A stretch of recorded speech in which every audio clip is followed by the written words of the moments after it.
చివరిగా సార్ ఇప్పుడున్నటువంటి కామెడీ సినిమాలకి సంబంధించి కానీ ఇప్పుడు కామెడీ ఎట్టిపోతుందని మీరు అనుకుంటున్నారు? లేదా షోస్ కూడా జరుగుతూ ఉన్నాయి కదా ఇప్పుడు టీవీ షోస్ వాటి తెలియదండి. అలాంటి వాటి జోలికి మేము పోవండి, ఎప్పుడు పోలేదు.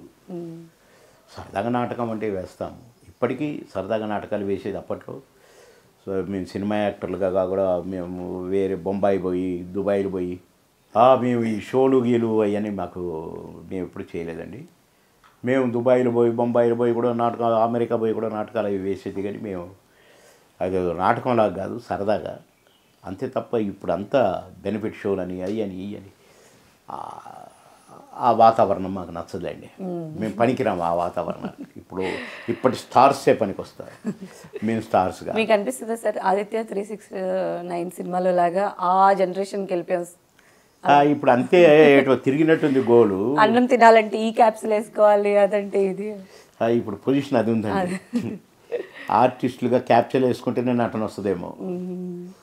అండ్ సార్ అంటే ఫిల్మ్ ఇండస్ట్రీకి సంబంధించిన క్వశ్చనే. ఒకప్పుడు స్టేట్లు కలిసి ఉన్నప్పుడు నంది అవార్డ్స్తో సత్కరించేది వాళ్ళు.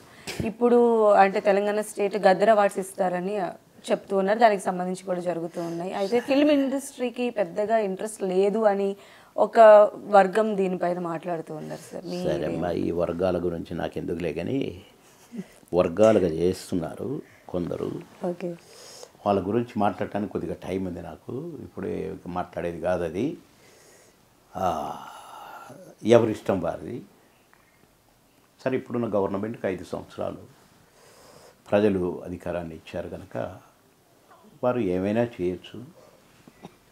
కొన్ని ఇంపుగా ఉండొచ్చు, కొన్ని సొంపుగా ఉండొచ్చు, కొన్ని కంపుగా ఉండొచ్చు. ఈ 3 కూడా వాళ్లకు ఇంపుగానే అనిపిస్తే సంతోషము, కానీ కంపుగా ఉండేటి వాటి మీద కూడా దృష్టి ఉంటే మంచిదేమో. కొన్ని డెసిషన్స్ స్థాయి, ఒక ఎన్టీఆర్ అంటే ఒక స్థాయి, ఒక లెజెండ్. ఆయన కృష్ణుడిగా వేసిన, రాముడిగా వేసిన, బెత్సగాడిగా వేసిన, అసలు ఒక రిక్షా దొక్కునేవాడిగా వేసిన, ఒక సామాన్య నిరుద్యోగిగా వేసిన, ఒక పాఠాలు చెప్పుకునే పంతులుగా, ఒక ముస్సలి పంతులుగా వేసిన, తాతగా వేసిన, అసలు ఆ నటన, ఆ ఫిగరు అయ్యే. కానీ వాటికి